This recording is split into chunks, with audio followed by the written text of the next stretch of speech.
England, 1533. A child is born under a sky heavy with expectation. Elizabeth, daughter of King Henry VIII and Anne Boleyn. But joy quickly turns to unease. The king had broken with Rome for this birth, defying the Pope, reshaping religion, all for a son that never came. Instead, a daughter cried in the royal cradle. When Elizabeth was just 3 years old, her mother was executed, condemned as a traitor and adulteress.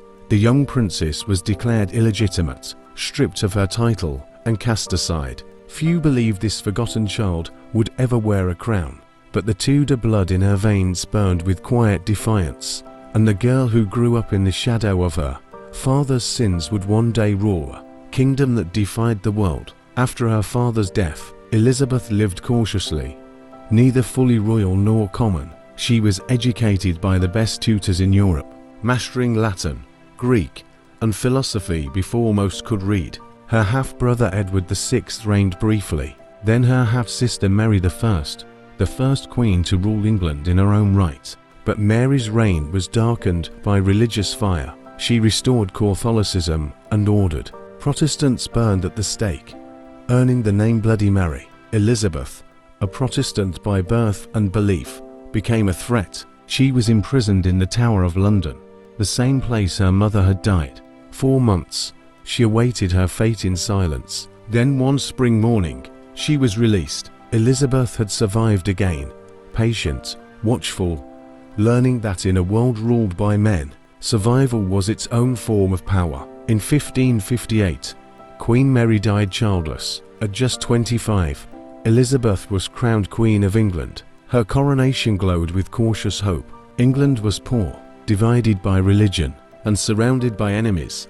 Yet when Elizabeth lifted her face to the crowd, they saw something different: intelligence, grace, and resolve. She chose as her motto, Video et Taceo, I see and say nothing. It was her way of ruling in a world of daggers and whispers. She would not be her father's fiery temper or her sister's zeal. She would rule with calculation, neither Catholic nor Protestant, but English. From the start, the question followed her: who will Elizabeth marry? Kings and princes from across Europe sent their proposals, from Spain, France, Sweden, and Scotland, but Elizabeth refused them all. She knew that marriage meant surrendering power. A husband could become king, and England would once again be ruled by a man, or worse, by a foreigner. Instead, she married her country. I have already joined myself in marriage to a husband, namely the Kingdom of England, she declared. Her advisors called her the Virgin Queen, but her heart was not untouched. She shared a deep bond with Robert Dudley, her childhood friend and confidant. Rumors of love swirled through court, but Elizabeth knew too well the price of passion. She had seen it take her mother's head, so she ruled alone. Not everyone rejoiced at Elizabeth's independence.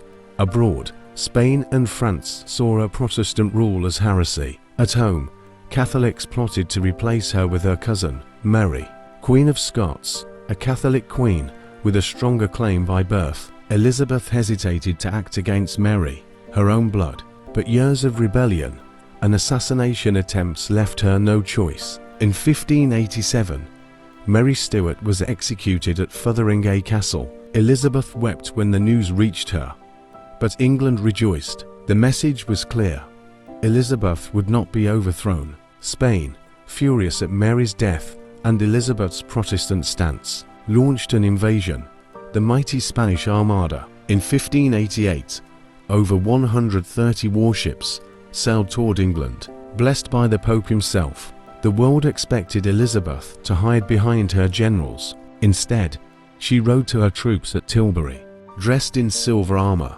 and spoke the words that would define her reign. I know I have the body of a weak and feeble woman, but I have the heart and stomach of a king, and of a king of England too. The English fleet, aided by storms and courage, destroyed the Armada. It was a divine victory, and Elizabeth became more than a queen. She became a legend. The years that followed were the Elizabethan age, a time of peace, exploration, and art. William Shakespeare wrote his greatest plays. Sir Francis Drake circled the globe. England began to see itself as a rising power, bold, creative, unstoppable. Elizabeth transformed her court into a theatre of majesty. Pearls, ruffs, and golden gowns became her armor. Her image was crafted carefully, youthful, eternal, untouchable. Yet behind the paint and power was a woman who aged alone, haunted by choices that kept her throne but cost her love. By 1603, Elizabeth was 70. Her court had grown silent, her friends gone. When she died, she had no heir. The Tudor line, begun by her grandfather Henry VII, ended with her, but she left behind something greater than blood, an England united, confident, and independent, a kingdom that had survived war, faith, and time itself. Her last words were said to be, "All my possessions for a moment of time," yet her time had already become eternity. Elizabeth I, the Virgin Queen, ruled alone, and in doing so, became immortal,